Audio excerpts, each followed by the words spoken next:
नमस्कार, आदाब दोस्तों, आपका स्वागत है। आप देख रहे हैं द जस्टिस लाइन। आज हम बात करेंगे भारत की सियासत के बदलने की। आज हम बात करेंगे कि मुसलमान अगर अपने मुस्तकबिल का नेता इस शख्स को माने तो क्या होगा। तमाम सवालों के जवाब देंगे, लेकिन उससे पहले आपसे गुजारिश है कि अगर आपने अभी तक चैनल को सब्सक्राइब नहीं किया है तो चैनल को सब्सक्राइब कर लें और बेल आइकन दबाना बिल्कुल भी ना भूलें, ताकि आपको सारे अपडेट वक्त रहते मिल सकें। अगर असदुद्दीन ओवैसी हिंदुस्तान के प्रधानमंत्री बन जाएं तो क्या होगा? क्या आपने कभी सोचा है कि देश की सियासत का रंग बदल जाएगा या फिर नया तूफान आएगा? तो चलिए फर्ज करते हैं एक ऐसा देश जहां संसद में एक दमदार आवाज नहीं, अब हुकूमत बोल रही है। Breaking news, AIMIM chief Asaduddin Owaisi Bharat के पहले मुसलमान प्रधानमंत्री बने। देश में जश्न और सन्नाटा एक साथ देखने को मिलेगा। कहीं पटाखे फूट रहे होंगे तो कहीं सोशल मीडिया पर गुस्से की आग होगी।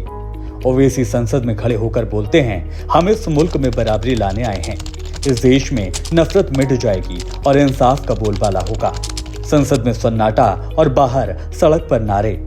अब हमारा भी वक्त आया है। देश के सभी मुसलमानों की आंखें भर आई हैं। इतिहास में यह पहली बार कोई खुलकर कह रहा होगा कि मुसलमान की भी हिस्सेदारी होगी।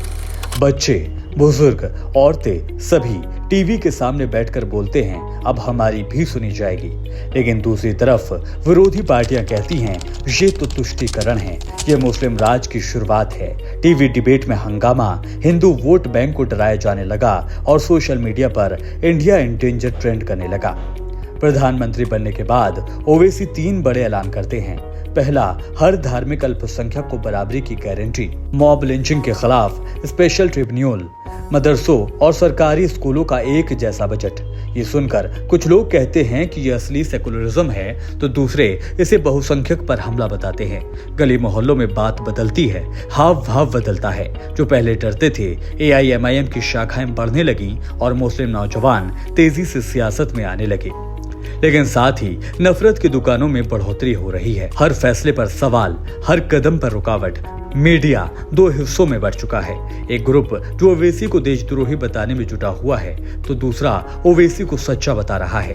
जनता कंफ्यूज है, लेकिन एक तबका अब भी उम्मीद से है कि कोई तो है जो मजलूमों का सहारा है। दुबई, इस्तांबुल और वॉशिंगटन में ओवैसी की जीत पर पूरी मुस्लिम कौम जश्न मना रही है। कहीं से समर्थन तो कहीं से सवाल, क्या भारत सेकुलर रहेगा या मुस्लिम राष्ट्र की छाया में जाएगा? ओवैसी राज में मंदिर मस्जिद विवादों में कमी आई। देश के बड़े बड़े धर्मगुरु एक मंच पर आए और एकता सम्मेलन का आयोजन हुआ, जिसे ओवैसी ने खुद संबोधित किया।